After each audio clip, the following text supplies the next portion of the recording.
So, everything we design, and I think it really says from products to rooms to buildings to streets to neighbourhoods or even to whole towns or cities, should be designed to be as accessible as possible. Now, there are pretty strong arguments, both legal, social, economic and moral, for designing in an inclusive way. And I'm going to quickly whip through what I think those key arguments are. So, it's the law. That's the starting point.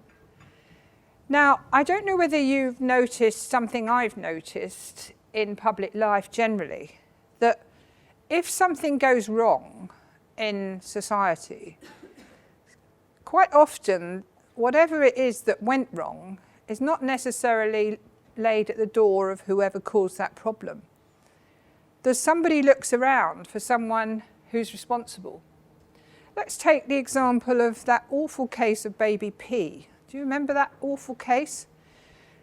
Now, who was pilloried about that? The social worker. Let's have a go at the social worker. So, in a professional capacity, I think it's really important that we, as professionals, recognise that we have to keep within the law. Because if not, somebody might end up hanging out to dry. The legal side is very important. And of course, you know, I'm sure, about the building regulations, and you know that there are rules and codes and so on. These come from the highest level now, I suppose. This is the United Nations Convention, which points out that nations should be moving towards the identification of and elimination of barriers.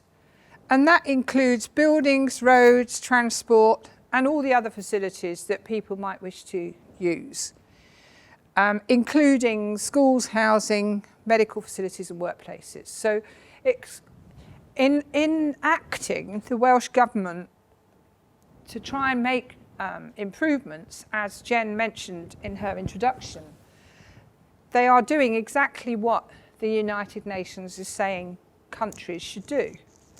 So good for the Welsh Government, I say, because one of the things I've noticed in my long period of interest in this topic is that about the time of the Disability Discrimination Act in 1995, there was a little bit of a flurry of activity about inclusion.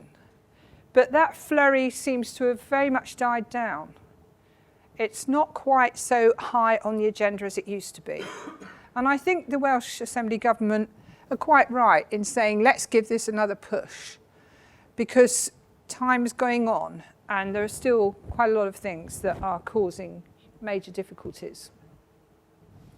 Of course, there's also the Equality Act, which made it illegal to discriminate against disabled people, elderly people, and people with another whole bunch of protected characteristics. Just one thing to remind you is that the Disability Discrimination Act was replaced by the Equality Act. I've been doing an award scheme thing recently, and I was quite surprised that in writing about the buildings that were being put forward for an award, quite a few people said it's all been designed in accordance with the building regulations and the Disability Discrimination Act.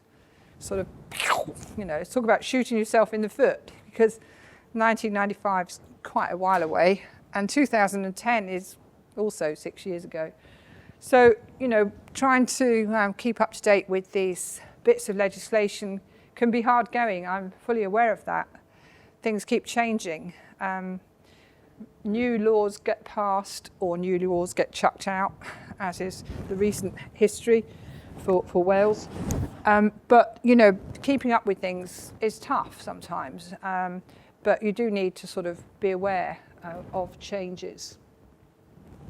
Particularly as I think that one of the things that has happened in relation to the legal side is that the goalposts of expectation have gradually changed. One of the things that people said about the Disability Discrimination Act and the Equality Act was when it says make reasonable adjustments. I said, well, how do we know what's reasonable? You know, come on, how do we know? Well, what's reasonable is what public opinion at that time thinks is reasonable. It's the man on the top of the Clapham omnibus.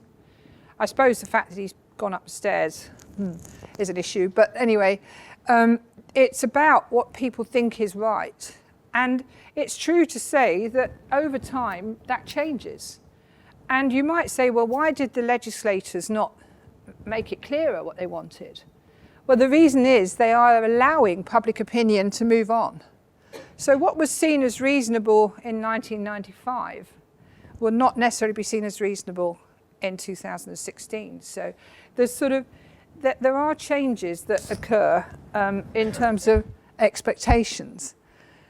I think in the end, when it comes to the legal side, it's good designers and thoughtful planners and thoughtful developers that make good buildings. It's not rules and regulations.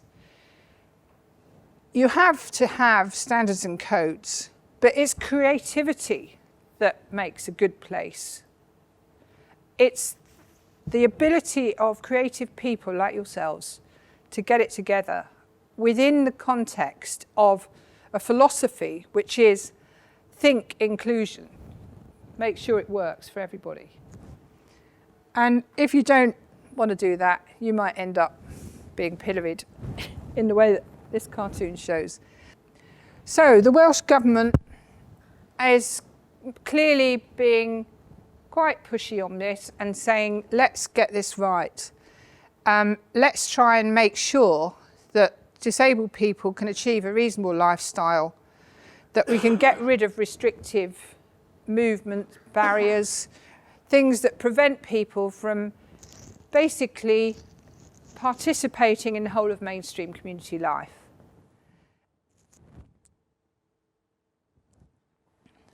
So they put this framework together for action on independent living, which you can look up in full detail. I think it's 72 pages.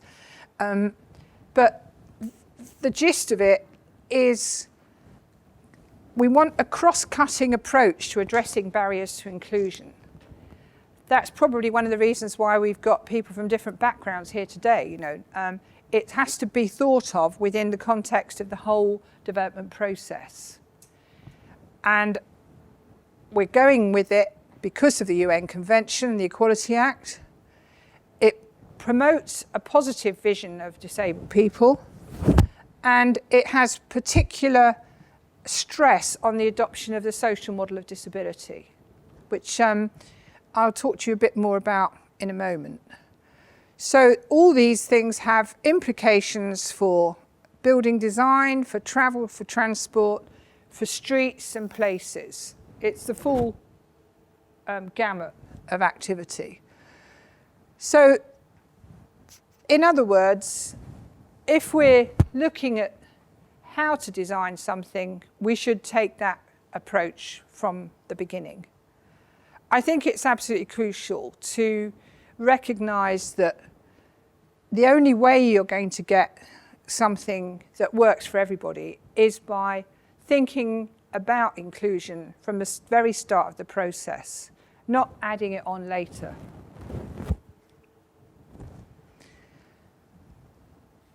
Now, when you look at the figures, and I don't ever like figures very much because it kind of denies the fact that it's people we're talking about.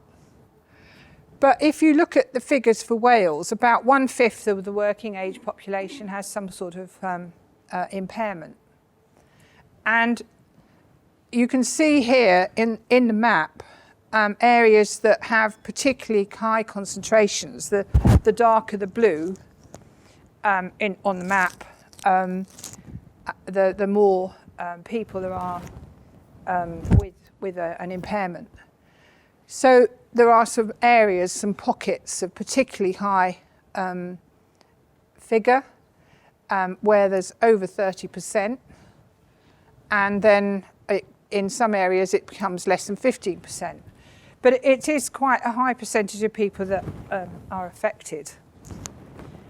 Now, the other thing that's affecting us in terms of how we might think about these issues is the population change. Now, what's happened with the population change is that we used to have a kind of pyramid like the Egyptian ones, you know, a population pyramid. And at the top of the pyramid were very elderly people, and the bottom of the pyramid was the young. And it crept up, and gradually people fell off the perch. You know, there was a pointy kind of age profile. What we're going towards now is more like the kind of onion dome, with fewer people at the bottom of the pyramid, where younger people, the birth rates dropped, obviously through things like the availability of contraception and so on. And the older people in this band are continuing on to live because of medical improvements, better lifestyles, etc. And the effect of that is there are fewer people at the bottom of the pyramid to support the people in the middle and going towards the top. I mean, I don't know about you, but as a kid, I can't remember meeting anyone who was 100. But I have met quite a few people now at 100. We've got a neighbour who's 101. We were quite impressed, especially as she lives on the 4th floor of a walk-up block of flats, which I was quite impressed by. Apparently, her argument for long life is to have a gin and it every day. So that's got nothing to do with accessibility. But her other arguments were get out, go out every day, see people, meet people. And actually that is part of this whole agenda for inclusion, is facilitating the opportunity for people to get out and about and be with friends, with neighbours, chatting to someone in a shop and so on. Because one of the things that creates more problems for people over 65 now is social isolation. And the lack of opportunity for social contact is one of the causes of conditions that like depression, mental health problems, and possibly even contributory to things like dementia. So having scope for people to get out and about as much as they possibly can, to enjoy open space, to enjoy leisure facilities, they're all crucial. And of course there is a big change in the way that the older generation thinks and feels now. I mean, I suppose that if you think of a person, an elderly person, you don't necessarily think of kind of these two disreputable characters, you know. This is, of course, Mick Jagger and Keith Richards, who are now both pensioners. Perhaps they're not quite the image that you have, but I think it is significant in the expectation of an age group. The expectation of the older people in the country now is that they will be able to access and use facilities. So there's a strong sort of reason associated with the population change. So the economic benefits are quite important for Wales. You know, if you think about the economic spending power of the 65 plus age group, this age group are now worth a lot more than they were once, and they're prepared to spend it. They spend the money. In fact, they're being encouraged almost. We need to accommodate the opportunities for people to get out and about in the environment just for economic reasons. And buildings that are actually more accessible are more likely to be successful. Quite a long time ago, Boots the chemist, almost on every high street almost, there was a particular branch of Boots in Nottingham where they first set up. And somebody there had quite a lot of knowledge about issues to do with impairment, disability, and decided when they refurbished the store to make it much easier to get around in the store. Increase the font sizes on the display cabinets, you know, the display panels, and also just made sure there was enough space in the aisles for people to move around easily. And they suddenly found the takings on that store went up. They thought, well, what's going on here? Well, actually, if it was easier to get in and out and move around and find what you wanted, then you did more likely to go in there. And so the economic argument for a lot of business premises is really strong, you know. Make sure it works for everybody, because then it brings people in, brings in the footfall.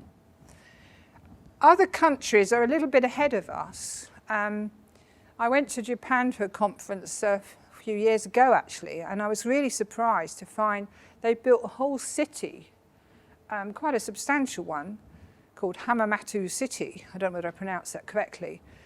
And it was designed around inclusion. It also had amazing views of Mount Fuji at the end. They're aware that designing for independence for disabled people and older people is much less of a drain on the sort of social structure, the public services, the cost of accidents to the state, the cost of care homes, and all those sort of things. So that's really been driving the Japanese government to push. So even if you don't think the moral arguments and the social arguments are strong, then the economic arguments are quite important. You've probably gathered by now that I actually think the social arguments are really important. This is another of Hellman's cartoons that I think are quite a good summing up of the social model of disability. Many of you may already have heard of this. How many people know all about it already? Quite a few. Well, no, actually 2 or 3. Well, I'll just very quickly say a bit. There is more in the handout, but it's broadly recognised that there are 3 or possibly 4 different models or ways of looking at aspects of disability in society. The first one might be described as the charitable model, which is where, you know, everybody collects money and thinks, right, let's see what we can do for these poor souls. And that model has been very much rejected by many disabled people. It's not that they don't think it's right to help people out by, you know, giving money and being able to assist, but it's much more the idea that, well, surely as citizens we have the right to be able to do the things that other people can do. The other model is the medical model, which is about fixing disabled people to try and make them fit in with mainstream society as much as possible. And that is also one that's been very widely rejected by going back to the Union of Physically Impaired People that looked at that in the 70s, and they said, well, no, you know, we don't want to be seen as people that have got to be fixed. We want medical help, of course, but we don't want to be seen as just our lives have to be organised to fix ourselves. We want to be just part of society and part of an accepted group in society. So this sort of cartoon sums up that idea that it's society's responsibility to remove barriers rather than the expectation of a disabled person to modify themselves to be able to meet what the built environment is like. So the social model is much more putting the responsibility onto society. Society, get it sorted, is the general gist of the social model. And that's tied up with the health of the nation as a whole. You know, what is it that is most important in the way that governments operate? And if you can't read it very well, it says the health of the people is the highest law. And it comes from Cicero in about, I don't know, 14, 15 centuries ago. Not very good on numbers, as you may have gathered already. And it's basically saying, you know, whatever you do, you have to think about what are the impacts on the people, on their health and well-being.